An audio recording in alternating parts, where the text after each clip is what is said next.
ನಮಸ್ತೆ ಎಲ್ಲರಿಗೂ. ಇವತ್ತಿನ ವಿಷಯ ಮಕ್ಕಳನ್ನು ಹೊಗಳಬಾರದೆ. ಬನ್ನಿ ತಿಳಿಯೋಣ. ಹೊಗಳಿಕೆ ಅಪೇಕ್ಷಣೀಯ ಮತ್ತು ಅನಪೇಕ್ಷಣೀಯ ಪ್ರಶಂಸೆಯಾಗಿರಬೇಕೆ? ಇಲ್ಲಿ ಕೆಲವು ನಿದರ್ಶನಗಳ ಮೂಲಕ ಹೇಳಲಿಕ್ಕೆ ಇಷ್ಟಪಡ್ತೀನಿ. ಪೂರ್ವಭಾವಿ ಪರೀಕ್ಷೆ ಮಾಡದೆ ಜೀವ ನಿರೋಧಕ ಚುಚ್ಚುಮದ್ದನ್ನು ಕೊಡಬಾರದು. ಮಿತಿ ಮೀರಿದ ಪ್ರಮಾಣದಲ್ಲಿ ಔಷಧ ಕೊಡಬಾರದು. ಈ ತೆರನ ಚುಚ್ಚುಮದ್ದು ಕೊಡುವ ಮುನ್ನ ಒಗ್ಗದಿರುವಿಕೆ ಅಂದರೆ ಅಲರ್ಜಿಯ ಸಮಸ್ಯೆಗಳ ಬಗ್ಗೆ ಕೂಡ ಗಮನ ಹರಿಸಬೇಕು. ಭಾವನಾತ್ಮಕ ಮದ್ದು ಕೊಡುವುದಕ್ಕೂ ಇದೇ ತೆರನಾದ ರೀತಿ, ನೀತಿ, ನಿಬಂಧನೆಗಳಿವೆ. ಅತ್ಯಂತ ಮುಖ್ಯವಾದ ನಿಯಮವೆಂದರೆ ಮಕ್ಕಳ ಪ್ರಯತ್ನಗಳು ಹಾಗೂ ಸಾಧನೆಗಳನ್ನು ಹೊಗಳಬೇಕೇ ಹೊರತು ಅವರ ವ್ಯಕ್ತಿತ್ವ ಮತ್ತು ನಡತೆಯನ್ನಲ್ಲ. ಉದಾಹರಣೆಗೆ, ಒಂದು ಮಗು ತಾನು ಊಟ ಮಾಡಿದ ಬಟ್ಟಲನ್ನು ತೊಳೆದು ಪಾತ್ರೆಗಳ ಸ್ಟ್ಯಾಂಡ್ನಲ್ಲಿ ಇಟ್ಟಾಗ ಮಗು ತೊಳೆಯಲು ವಹಿಸಿದ ಶ್ರಮವನ್ನು ಹಾಗೂ ಬಟ್ಟಲು ಹೇಗೆ ಸ್ವಚ್ಛವಾಗಿ ಕಾಣುತ್ತಿದೆ ಎಂಬುದನ್ನು ಪ್ರಶಂಸಿಸುವುದು ಸಹಜ.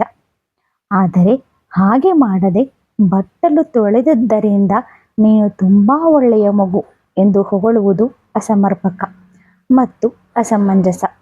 ಮಗುವಿನ ಯಥಾರ್ಥ ಸಾಧನೆಗಳನ್ನು ಹೊಗಳಿಕೆಯ ಮಾತುಗಳು ಬಿಂಬಿಸಬೇಕೇ ಹೊರತು ವ್ಯಕ್ತಿತ್ವದ ರೂಪುಗೆಟ್ಟ ಬಿಂಬವನ್ನಲ್ಲ. ಅಪೇಕ್ಷಣೀಯ ಪ್ರಶಂಸೆಯ ಸನ್ನಿವೇಶವನ್ನು ಗಮನಿಸಿ. ಇಲ್ಲಿ ಗೌರಿಗೆ ಕೇವಲ 9ರ ಪ್ರಾಯ. ಅವಳು ಮನೆಯ ಅಂಗಳವನ್ನು ಚೆನ್ನಾಗಿ ಗುಡಿಸಿದಳು. ಅಂಗಳದಲ್ಲಿ ಬಿದ್ದಿದ್ದ ಕಸ, ತರಗೆಲೆ ಇತ್ಯಾದಿಗಳನ್ನು ಒಟ್ಟು ಮಾಡಿ ತೆಂಗಿನ ಮರದ ಬುಡಕ್ಕೆ ಹಾಕಿದಳು. ಕಾರಿನ ಚಕ್ರಕ್ಕೆ ಅಂಟಿಕೊಂಡು ಬಿದ್ದಿದ್ದ ಕೆಸರನ್ನು ಚಾಚಿ ಗಿಡಗಳಿಗೆ ಹಾಕಿ ಅಂಗಳವನ್ನು ನೀರು ಹಾಕಿ ತೊಳೆದಳು. ಗೌರಿಯ ಅಮ್ಮನಿಗೆ ಅಂಗಳ ಫಳಫಳ ಒಳೆಯುವುದನ್ನು ಕಂಡು ಬಹಳ ಆನಂದವಾಯಿತು. ಆಕೆ ಗೌರಿಯ ಪ್ರಯತ್ನ ಹಾಗೂ ಸಾಧನೆಗಳನ್ನು ಕೊಂಡಾಡಿದಳು. ಅಮ್ಮ, ಅಂಗಳ ತುಂಬ ಗಲೀಜಾಗಿತ್ತು.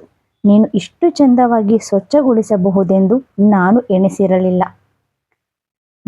ಎಲ್ಲ ಗುಡಿಸಿಬಿಟ್ಟೆ ಅಂತ ಮಗು ಹೇಳುತ್ತೆ. ಕೆಸರು ದರ್ಲೆ ಇತ್ತಲ್ಲ, ಏನು ಮಾಡಿದೆ? ಎಲ್ಲ ತೆಗೆದು ತೆಂಗಿನ ಬುಡಕ್ಕೆ ಹಾಕಿದೆ ಅಮ್ಮ. ಮೈ ಬಗ್ಗಿಸಿ ಮನಸ್ಸಿಂಟು ಕೆಲಸ ಮಾಡಿದೆ ಮಗು. ಹೌದಮ್ಮ, ನಾನು ಮಾಡಿದೆ.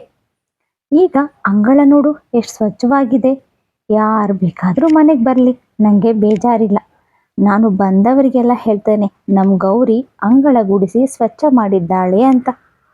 ಗೌರಿ ಮುಖ ಅರಳುತ್ತೆ. ನಿನಗೆ ಖುಷಿ ಆಯ್ತಲ್ಲಮ್ಮ, ನಾನು ಓದಲಿಕ್ಕೆ ಹೋಗ್ಲಾ?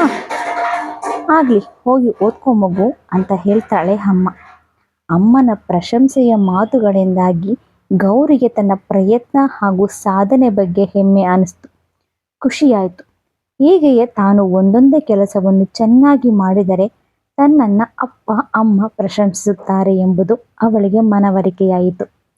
ಆದರೆ ಮಗುವಿನ ವ್ಯಕ್ತಿತ್ವವನ್ನು ಕುರಿತಾಗಿ ಆಡುವ ಈ ಕೆಳಗಿನ ಹೊಗಳಿಕೆಯ ಮಾತುಗಳು ಸಹಕಾರಿಯಾಗಿಲ್ಲ. ನೀನೆಷ್ಟು ಒಳ್ಳೆಯ ಮಗಳು, ನೀನು ನಿಜಕ್ಕೂ ಅಮ್ಮನ ಮಗಳೇ, ಎಲ್ಲರಿಗೂ ನಿನ್ನಂಥ ಮಗಳು ಸಿಗುವುದಿಲ್ಲ. ಇಂತಹ ಹೇಳಿಕೆಗಳು ಮಗುವಿನಲ್ಲಿ ಆತಂಕದ ಅಲೆಗಳನ್ನು ಸೃಷ್ಟಿಸುತ್ತವೆ. ತನಗೆ ಕೊಟ್ಟ ಪಟ್ಟಕ್ಕೆ ತಕ್ಕಂತೆ ವರ್ತಿಸಲು ಆಗುವುದೋ ಇಲ್ಲವೋ, ತಾನು ನಿಜಕ್ಕೂ ಒಳ್ಳೆಯನಾಗುವೆನೋ ಇಲ್ಲವೋ ಎಂಬ ಆತಂಕ ಕಾಡುತ್ತದೆ. ಹೀಗಾಗಿ ಕೂಡಲೇ ಒಂದು ತಪ್ಪು ನಡವಳಿಕೆ ಮೂಲಕ ತಾನು ಅಷ್ಟೊಂದು ಪ್ರಶಂಸೆಗೆ ಯೋಗ್ಯನಲ್ಲ ಎಂದು ಮಗು ನಮಗೆ ಸೂಚಿಸುತ್ತದೆ. ಸೂರ್ಯನ ಕಿರಣಗಳನ್ನು ನೇರವಾಗಿ ಬರಿಗಣ್ಣಿನಿಂದ ನೋಡಬಾರದು. ಅಂತೆಯೇ ಮಗುವಿನ ವ್ಯಕ್ತಿತ್ವವನ್ನು ನೇರವಾಗಿ ಹೊಗಳಬಾರದು. ಅದು ಕಸಿವಿಸಿಗೆ ಕಾರಣವಾಗುತ್ತದೆ. ನೀನು ದೇವರ ಹಾಗೆ, ಉದಾರಿ, ವಿನಯವಂತ, ಅದ್ಭುತ ಎಂದೆಲ್ಲ ವ್ಯಕ್ತಿಯನ್ನು ಹೊಗಳಿದರೆ ಆತನಿಗೆ ಒಳಗೊಳಗೆ ಕಿರಿಕಿರಿ ಆಗಬಹುದು. ಇಂತಹ ಹೊಗಳಿಕೆಯ ಒಂದಂಶವನ್ನಾದರೂ ನಿರಾಕರಿಸಬೇಕು ಎಂದು ಅವನಿಗೆ ಅನ್ನಿಸುವುದು ಸಹಜ. ನೀನು ನನ್ನನ್ನು ಅದ್ಭುತ ವ್ಯಕ್ತಿ ಎಂದು ಹೊಗಳಿದ್ದಕ್ಕೆ ಧನ್ಯವಾದಗಳು ಎಂದು ಆ ವ್ಯಕ್ತಿ ಸಾರ್ವಜನಿಕವಾಗಿ ಹೇಳದಿರಬಹುದು. ಖಾಸಗಿಯಾಗಿಯೂ ಆತನಿಗೆ ಆ ಹೊಗಳಿಕೆ ಇಷ್ಟವಾಗದು, ಅಥವಾ ತನ್ನನ್ನು ಕುರಿತು ಆಡಿದ ಮೆಚ್ಚುಗೆಯ ಮಾತುಗಳನ್ನು ತಿರಸ್ಕರಿಸಲೂಬಹುದು.